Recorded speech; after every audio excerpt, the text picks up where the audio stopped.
This is what's meant for the the people who are just starting out and you have a pressure washer and you want to downstream.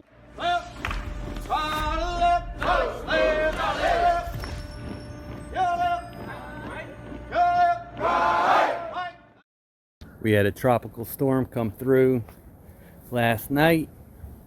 I actually put the chairs on top of this. This whole thing that covers my unit was half over that fence, so I pulled it back in the middle of the storm last night, flipped it over, and put some chairs on top. So it was actually up over this fence. So this is another cool thing about the dash cam. So we had that tropical storm roll through, and this is the canopy that I keep over my truck. Check it out. It's supposed to be over my truck. I'm trying to... Oh, come on. All right, there we go. It's blowing almost over the fence up into that tree. That's how crazy the tropical storm was. Let's see, here's another one. I don't know if anything. In this one, you can see the canopy above me. And then this one is blowing over the fence. Crazy. Luckily I was able to put it back together, but some things were bent. I was able to bend them up. This looks like 5/16. Probably, this is 1.5 inch. 2 inch looks too big. But I don't think they have anything in between. The 1 inch is too small. We'll go with the 2 inch. Grab 2 of those. Get some nuts.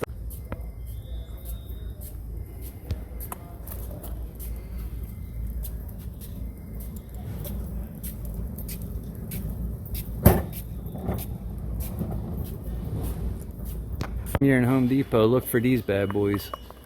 You got a little roof cleaning setup, 10 bucks. It's got the variable spray, and I believe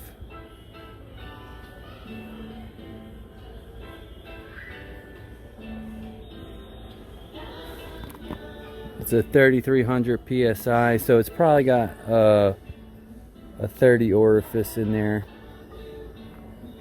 I don't think it says it anywhere, but it'll work for like a 5 gallon per minute, probably a 7 gallon per minute too, 12 volt, instead of using a J-rod. Grab one of those, you know what I mean? I think I might. Probably got some in the back, but when I started, I grabbed one of these DeWalt's. I had a 4 gallon per minute, but like I said, when I first started, it got me some money. So people knock Home Depot stuff. Don't get me wrong, you don't see me really shopping for pressure washer stuff here, but like if you grabbed yourself a DeWalt and then a little stupid surface cleaner like that, you can get by for 6 months. You know, look, they even got downstream kit here. Oh wow, pretty dope. They got your oil, that'll work. High pressure cat pump oil, that's not bad. I wouldn't buy any of these hoses though.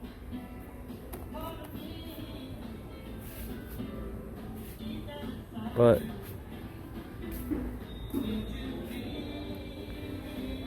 look, 12 bucks for a gallon. Look at the main ingredient. Sodium hypochlorite, 5%. So you're getting skimped. Let me show you another one. So funny. You get the 3 gallons for $10 of the hypochlorite, and that's 10%. So the other one was 5% for $13. So you get literally, gosh, you get like 8 times the amount if you just buy this. And it's stronger. Get a 3-pack for $10. That ain't bad. Just if you're just starting out. And then you got this crap over here. Again, outdoor cleaner.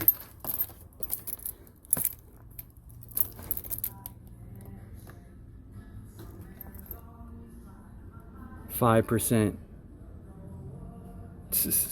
$10 for 1 gallon. So that's like really half a gallon of this stuff. Stay woke. This is a really good hose. $50, 50 feet. This stuff feels really light, flexible, but you got heavy duty, and it's got some nice hose ends. 75 feet, 3/4 inch. Where's the price tag on that?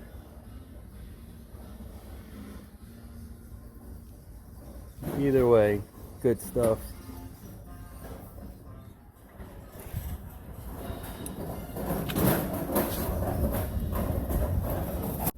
Alright, so it's raining super crazy out here right now. But if you're starting out, I want to show you a few things. So a lot of the questions I've been getting are, I forget, after doing this so many years, some of this becomes second nature. So just wanted to show a few things that are very important when you first start out. Now, if you're washing houses, you're going to need something like this. It's called a downstream injector. And however you have it set up, there's an arrow. On this one, the arrow is pointing that way. And the way I have the male plug coming out of my machine. So the female goes on this end, that's the way it's set up. It may be like this, backwards, but you got to just make sure the arrow is going the right way. So if you have to, you can unscrew these both and flip-flop them, all right? And like I said, the arrow is going this way. So let's see here. There's a little hole orifice in there, they call it. And what happens is the water's going through and it restricts the water, right? Causing suction through this top piece, which will pull soap. And depending on the size of the hole, the bigger the hole, the more water comes through. The smaller the hole, the less water comes through, which draws more soap. So this one right here is a 2.1, and this is for 3 to 5 gallons. If I recommend using this, if you have an 8, I have an 8, and I actually use a step down when I want a stronger mix. But if I don't want such a strong mix, I'll use the 2.1 or the 2.8, which is the biggest one. So the ones that I know of are the 1.8, which is super small, which is for 2 to 3 gallons per minute. Then you got the 2.1, which is this one, it's just 3 to 5 gallons a minute. Then you got the 2.3, which is for, I think, 5 to 8 gallons a minute is what it is exactly. So this is something you're going to need. You put a little tube on the top of this nipple, and the 1/4 inch line goes into like a bucket like this. Or if you have a dedicated soap tank, it can go in there too. So that's just a simple way to do it. Now, on your gun, on the other end, okay? Again, mine's set up different than when most, store brand machines come with the male plug here. I have it set up differently, which is a female plug here, and the male plug goes in, just like the downstream injector. It's a little backwards. It's actually the right way. There is no right way, but a lot of professionals do it that way, and some do it the other way. Doesn't make a big difference. Now, in order to make that injector work, you have to have a big enough orifice on your tips. Now, let's just say 4 gallons per minute. You're going to need a 40 orifice. So these are all 40 orifices, but they're different fan patterns. So the widest one I have is a 40-40, which has got the widest fan on here, and then the hole is still a 40, so a 40 orifice. Then I got a 2540, which is not as quite as wide as the 40, but it's a little wide, 2540. And then this one is one of my favorites. It's the 0540. So it's not, it's almost like a straight shot, but it's just a little fan like that. So it gets the gutter line nice and neat. I can shoot far, but still get a nice little fan. Then you got your shooter tips or your 0 degree, and the 0 means it's just straight, still a 40 orifice though. So the way those are numbered is, like I said, the fan, this is the 40-40, so the fan is 40 degrees, the orifice is 40. This is a 25-40, so that means the fan is 25, the second number is the size of the orifice.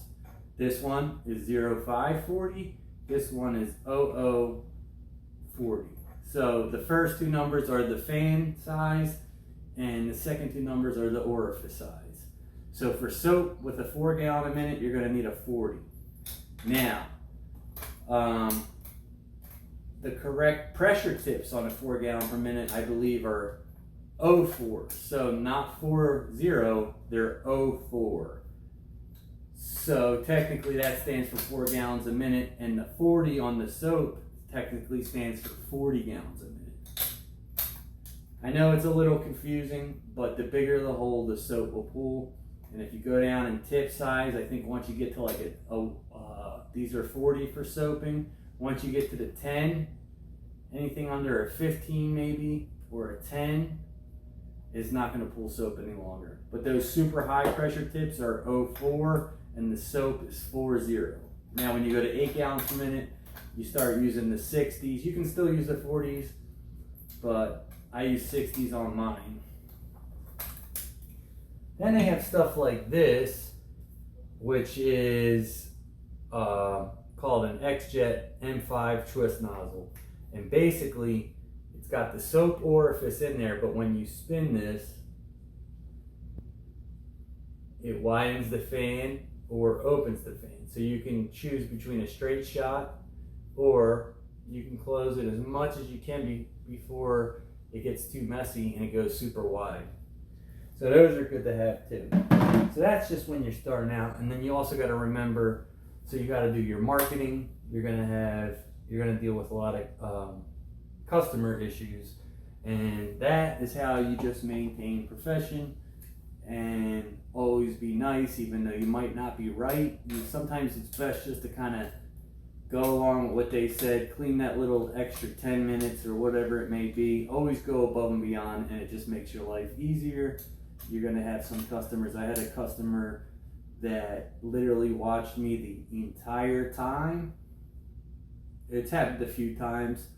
Maybe just older couple or older people that don't have nothing to do. And sometimes they're super nice, but they want to watch. And then you have some that are mean and want to watch. So your best bet is just to maintain your professional composure, be super nice, and just works out better that way. And when you do get those customers that are watching all the time, make sure if you stay professional and they see that you're professional, they'll probably leave you alone. But you're gonna have them few that just watch the entire time. It sucks. Trust me, I've dealt with it. You just gotta do the best you can do with them watching, and yeah, just part of the business. So if you can't deal with something like that, you won't make it far, because that's something we deal with on a daily basis. And it's a different extreme, so you know, they might be super cool and just want to watch, which is fine with me. But when those people that are trying to tell you to do your job, that's when you got to draw the line and say, hey, listen, we do this every day. The way we do it is make sure your property and your house comes clean and everything stays protected. Otherwise, with you out here, it causes liability.